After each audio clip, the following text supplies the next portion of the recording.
২রা April Umakanta English মিডিয়ামে একটা ঘটনা হয়েছে। স্টাফ রুমের ভেতরে একজন মহিলা শিক্ষিকাকে একজন ওই স্কুলেরই প্রাক্তন শিক্ষক, উনি এখন রিটায়ারমেন্টে চলে গেছেন, তাকে শারীরিকভাবে এবং মানসিকভাবে তাকে নিগ্রহ করেছেন। তো তারপরে সেখানে স্টাফ রুমে অন্যান্য যারা ছিলেন তারা এগিয়ে এসেছে, প্রতিবাদ করেছে এবং প্রধান শিক্ষকেরও ভূমিকা ভালো ছিল, আমরা শুনেছি।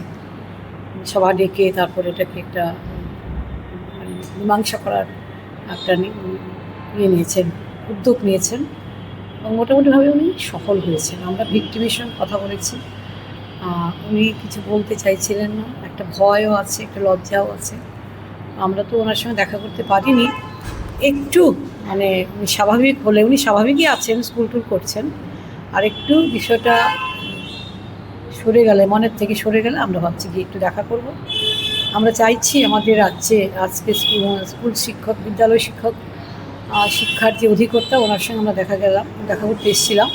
অধিকর্তা ছিলেন না, আমরা যুগ্ম অধিকর্তা অসীম সাহার কাছে আমরা স্মারকলিপিটা দিয়ে গেছি। আমরা বলেছি ভবিষ্যতে যেন আমাদের রাজ্যের কোনো স্কুলে যেন এই ধরনের অনভিপ্রেত ঘটনা যেন না হয়, সেটাকে যেন শিক্ষা দপ্তর গুরুত্ব দিয়ে দেখে